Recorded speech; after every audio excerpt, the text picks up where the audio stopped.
तहफ़्फ़ुज़ औक़ाफ़ की जो एक प्रेस कॉन्फ्रेंस है, ये जो भी सेंट्रल गवर्नमेंट जो वक्फ बिल लाई है उसके विरोध में ये जयपुर में एक प्रोग्राम हो रहा है।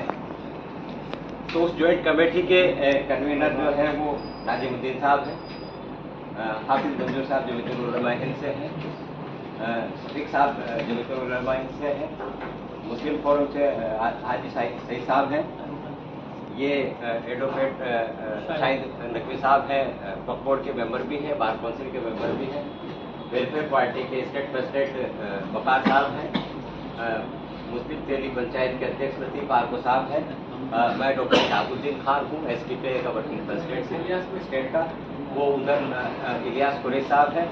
तो मैं नाजिमुद्दीन साहब को दावत दूंगा कि आप इस प्रेस कॉन्फ्रेंस का जो भी मकसद है क्यों की जा रही है वो आप एड्रेस करें। नाजिमुद्दीन साहब। बहुत सारी बातें इस पर ऑलरेडी पहले आ चुकी हैं, जैसा कि हमारे सीनियर एडवोकेट शाहिद हसन साहब ने भी कहा कि वो बोर्ड के मेंबर हैं और इसको बहुत अच्छी तरह से जानते हैं। इसी तरह मैं भी पिछले 30 साल से बोर्ड की पैरवी कर रहा हूँ, बोर्ड के मुकदमात को देख रहा हूँ, और इस सेक्शन के ऊपर भी जो इस अमेंडमेंट के ऊपर भी जो हमने रिपोर्ट तैयार करी थी वो सबके साथ बैठ तैयार करी, उसमें हमें कोई सेक्शन ऐसा नजर नहीं आता जिससे ये लगता हो कि हाँ इस सेक्शन के अमेंडमेंट से वक्फ एक्ट को ये फायदा होगा। आप बात कहते हैं कि हम वक्फ अमेंडमेंट को इम्प्रूव करना चाहते हैं, और जहां ऑलरेडी वक्फ अमेंडमेंट के अंदर ये प्रोविजन था कि कोई शख्स अगर वक्फ प्रॉपर्टी को शेयर करता है तो उसको 2 साल की सजा का प्रोविजन है, उसको आपने रिड्यूस करके 6 महीने कर दिया। रिड्यूस करके आप क्या हिंट देना चाहते हैं कि मतलब जो लोग बेईमानी करते हैं वो होते हैं? बहुत सारे तरीके थे, अगर नीयत साफ होती, इरादा नेक होता तो इसमें बहुत सारे अमेंडमेंट हो सकते थे जो जिससे बोर्ड को फायदा होता और एक्ट को फायदा होता। इसमें जितने भी इंप्रूवमेंट्स, जितने भी आपने अमेंडमेंट किए हैं, आप किसी भी एक अमेंडमेंट को देख लीजिए, उसको ये साथ कोई भी आप में से कोई भी शख्स या कोई भी आदमी बताए साहब इससे बोर्ड को ये फायदा हो, हम उसको तस्लीम करेंगे दिल से, लेकिन यहाँ कोई फायदा नहीं होता। आपने प्रोपेगेंडा क्या है साहब, वक्फ बोर्ड जो है वो प्रॉपर्टीज पर कब्जा कर लेता है। हम आप चैनल के माध्यम से पूछना चाहते हैं या सरकार से ही पूछना चाहते हैं कि क्या सरकार ने जो प्रॉपर्टियां खुद 1945 में सर्वे करके, गजट नोटिफिकेशन 1965 में करके, और फिर वक्फ बोर्ड का गठन किया था, फिर वक्फ बोर्ड को सर्वे फार्म और गजट नोटिफिकेशन दोनों वक्फ बोर्ड को दिए थे और ये कहा था कि आज के बाद में ये प्रॉपर्टियों की हिफाजत आप करेंगे, क्या उन प्रॉपर्टियों के बारे में आज 80 साल बाद में, 73 साल बाद में सरकार वापस जांच करना चाहती है? तो किस किस चीज की आप जांच करना चाहते हैं वापस, ये भी आप आज ही बता दें। देखिए, पूरे जयपुर शहर में इसके लिए दावत दी जा रही है, मतलब जो सुनने के हिसाब से शहर के जो लोग हैं वो तो बड़ी संख्या में आएंगे, आप मालूम है आपको, और संगठनों के बारे में मैंने आपको बताया, बल्कि हमने संगठनों की और नामों की लिस्ट भी शायद आपको उसके साथ में प्रेस नोट के साथ आपको दी है। उससे आपको मालूम हुआ कि इस जॉइंट कमेटी तहफ़्फ़ुज़ औक़ाफ़ में कौन कौन से संगठन और प्रतिनिधि शामिल हैं। रही बात इसकी कि इसमें जो वक्ता होंगे, इसमें हमारी कोशिश जो अभी तक बात हो चुकी है, फाइनल नाम हो गए वो भी मैं बता देता हूँ, और हम कोशिश कर रहे हैं 1-2 दिन में और नाम फाइनल हो जाएंगे। इसको देखिए, सैयद सादतुल्लाह हुसैनी साहब हैं जो all India Muslim personal board के वाइस प्रेसिडेंट हैं, उनका आना कन्फर्म है, वो आ रहे हैं। जमात इस्लामी हिंद के राष्ट्रीय अध्यक्ष भी हैं वो। मौलाना तौकीर रज़ा साहब इसमें शरीक होंगे। मुहिबुल्लाह नदवी साहब जो JPC के मेंबर भी हैं वो आ रहे हैं। मलिक मोहतसिम खान साहब हैं जो जमात इस्लामी हिंद के वाइस प्रेसिडेंट हैं, और मोहम्मद अदीब साहब जो राज्यसभा पूर्व मेंबर हैं राज्यसभा के। आपके हमारी कोशिश हो रही है, बात हो रही है, हमें उम्मीद है, जो जिस उम्मीद पर हम कोशिश साथियों से बात कर रहे हैं हजरात से, हजरत मौलाना अबुल कासिम नौमानी साहब जो दारुल उलूम देवबंद के मोहतमिम हैं, हमारी उनसे भी हमने दरख्वास्त की है और भी कई लोगों से की है। हमारी कोशिश है कि JPC के सरवर जशी साहब आएंगे।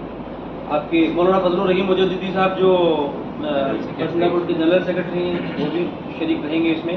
डॉक्टर कासिम रसूल इलियास साहब जो स्पोक्स पर्सन हैं पर्सनल बोर्ड के, वो भी इसमें आएंगे।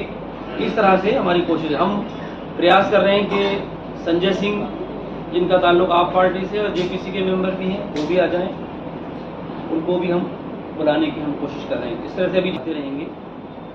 राजस्थान के जो हमारे जिम्मेदार लोग हैं, तंजीमों के जिम्मेदार लोग हैं, वो सब होंगे।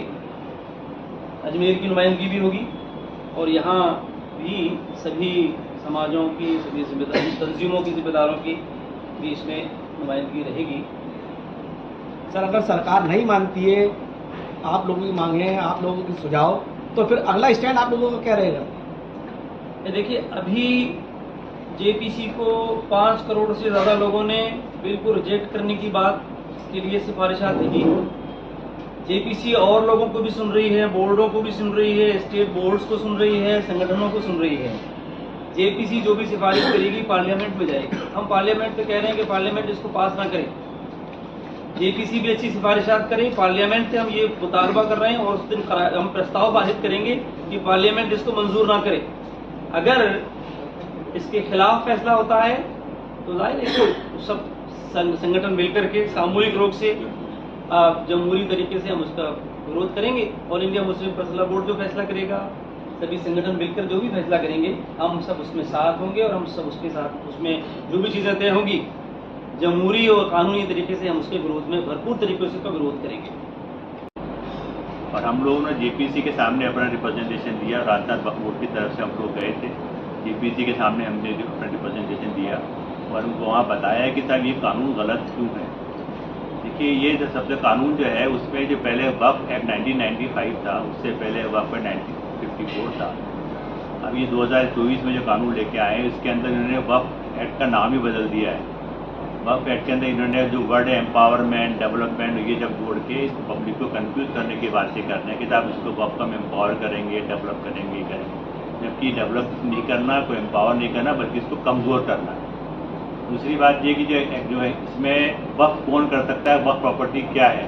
वक्फ प्रॉपर्टी जैसे सुप्रीम कोर्ट के फैसले, हाई कोर्ट के फैसले सारे हो चुके हैं कि वन से वक्फ ऑलवेज वक्फ। एक बार जो वक्फ हो गया वो वक्फ ही रहेगा, उस वक्फ को विड्रॉ नहीं कर सकते, ट्रांसफ़र नहीं कर सकते, बेच नहीं सकते। तो ये देखिए ऐसा है कि उस वक्फ को ही ये डेफिनेशन को ये लोग बदल रहे हैं। वक्फ में ये था कि पहले ये था कि एनी पर्सन में donate his property for religious purpose. तो एनी पर्सन में हिंदू भी थे, मुस्लिम भी थे, सभी शामिल थे। पहले वक्फ के अंदर राजा महाराजाओं ने भी, नवाबों ने भी, किंग ने भी, सबने वक्फ को डोनेट किया है।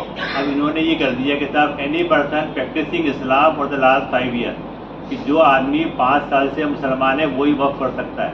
तो इसका मतलब ये हमारा जो सेकुलर ढांचा है इस कॉन्स्टिट्यूशन का है, इसको ये नष्ट करना चाहते हैं और इसमें ये करना चाहते हैं मुसलमान ही वक्फ कर सकता है बस। तो इसलिए ये जो हमारा विरोध इसलिए भी है कि सब कोई भी आदमी वक्फ कर सकता है। मुसलमान हिंदू मंदिर को भी डोनेट कर सकता है, हिंदू वक्फ मस्जिद को भी डोनेट कर सकता है। तो इसमें कोई गलत बात नहीं है। तो ये जो 5 साल वाली बात कंडीशन लेके आए वो बहुत गलत है। इसके अलावा देखिए ये जो एक लेके आए हैं कि साहब जो है वक्फ बाय यूज़र, सेक्शन 3R जो वक्फ एक्ट का था 95 का, उसमें ये थे कि बाय यूज़र वो वक्फ प्रॉपर्टी होती थी। उस यूज़र वर्ड को ये लोग ख़त्म कर रहे हैं।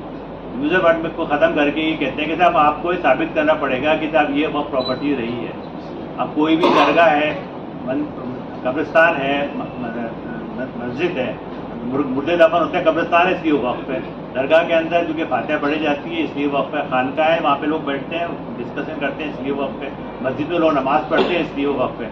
अब ये देखिए ऐसा है कि वक्फ का यूज़र चीज़ को ये ख़त्म करना चाह रहे हैं। इसके अलावा देखिए कंपोजिशन ऑफ द बोर्ड जो है, जो बोर्ड किस तरह वक्फ बोर्ड किस तरह से बनेगा उस चीज़ को भी ख़त्म करना चाहते हैं। उसमें ये लोग ये कह रहे हैं कि ऐसा कंपलसरी उसमें 2 गैर मुस्लिम मेंबर भी होंगे।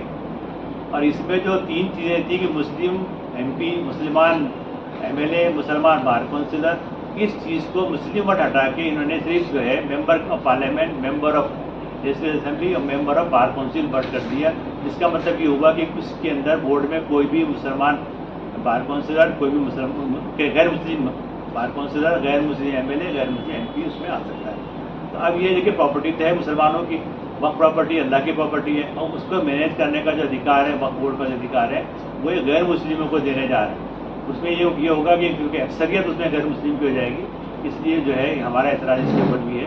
दूसरा ये है कि जो वक्फ रजिस्ट्रेशन का जो तरीका है वो तरीका भी ये पहले बदल रहे हैं। पहले जो है जो रजिस्ट्रेशन का जो काम होता था वो रजिस्ट्रार के जरिए होता था। जो वक्फ का जो काम होता था वो जो है वो सर्वे करता था, सर्वे कमिश्नर उसको होते थे। वो सर्वे कमिश्नर होने के बाद में और उसका नोटिफिकेशन वक्फ बोर्ड में दर्ज होता था, फिर वक्फ बोर्ड नोटिफिकेशन का होता था। उसको बदल के अब ये लोग क्या कर रहे हैं कि साहब उसको कलेक्टर का पावर दे रहे हैं, सारे पावर कलेक्टर को दे रहे हैं। कलेक्टर ही डिसाइड करेगा कि साहब वक्फ प्रॉपर्टी है या नहीं है इस चीज़। इसी तरह से ट्रिब्यूनल जो वक्फ ट्रिब्यूनल होता था उसको भी ये कमज़ोर कर रहे हैं। इसी तरह से और भी जो चीज़ें हैं अमेंडमेंट 41 अमेंडमेंट जो लेके आए हैं वो सब अमेंडमेंट कराते हैं। देखिए ऐसा है कि संविधान जो है आर्टिकल 25 ये कहता है उसमें फ्रीडम ऑफ रिलीजन है, हर एक आदमी को अपने धर्म की स्वतंत्रता है। तो इसलिए चाहे हर एक आदमी को आर्टिकल 25 का ये वॉयलेशन कर रहे हैं। इसके अलावा आर्टिकल 25 जो फंडामेंटल राइट का है वो ये कहता है कि हर एक आदमी को अपने every person have a right to manage in own affair, मतलब अपने मामला को अपने तरीके से हल करने का अधिकार जो है वो आर्टिकल 26 देता है। तो ये आर्टिकल 25 का वायलेशन है, 26 का वायलेशन है, जो फंडामेंटल राइट है उसका वायलेशन है। आर्टिकल 15 जो है वो कहता है कि धर्म के आधार पर कोई डिस्क्रिमिनेशन नहीं होगा, तो ये डिस्क्रिमिनेशन करने भी जा रहे हैं, धर्म के आधार पर भी डिस्क्रिमिनेशन करने जा रहे हैं। और सारी जो अमेंडमेंट जो लेके आए वो सारी वक्फ प्रॉपर्टीज़ को कमज़ोर करने के लिए लेके जा रहे हैं। इसलिए क्या है 31 मेंबर की जो जेपीसी है वो इसकी जांच कर रही है, इसकी पड़ताल कर रही है, इसका मसौदा तैयार कर रही है। हमने जेपीसी के सामने भी राजस्थान वक्फ बोर्ड की तरफ से अपना मसौदा पेश किया है, हमने ऑब्जेक्शंस पेश किए कि ताकि ये क्यों गलत है, हर एक हमने सेक्शन वाइज जैसे मसौदा पेश किया है, ऑब्जेक्शन पेश किए कि ताकि ये क्यों गलत है। तो ये सारे सेक्शन जो है ये गलत है, इसलिए जो है ये ज्वाइंट जो औकाफ कमेटी जो बनाई उसमें ज्वाइंट कमेटी आपकी उसमें मैं भी मेंबर हूँ। हम लोग जो है 10 तारीख को इसके लिए मीटिंग करने जा रहे हैं और जो है इसमें मतलब पब्लिक को बताएंगे अवेयरनेस उसके लिए वक्त जी भी नुकसान दे। आप लोग आए, बहुत बहुत शुक्रिया। हमारे वकील साहब ने और इस कॉन्फ्रेंस का जो मकसद है उस पर नाज़िमुद्दीन साहब ने रोशनी डाली। इसमें 2-3 चीज़ें बुनियादी हैं। सबसे पहली चीज़ तो ये है कि ये डायरेक्ट फंडामेंटल राइट्स का जो है वायलेशन है।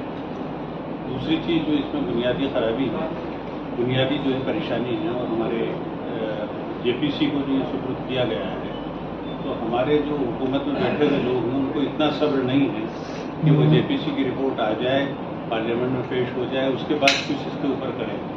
और ये काम कानून मंत्री का है कि वो कानून कोई बना रहा है या कानून में तब्दीली कर रहा है, तो उसके बारे में कुछ कहना और उसको बारे में कमेंट करना ये आमतौर पर कानून मंत्री का हक है।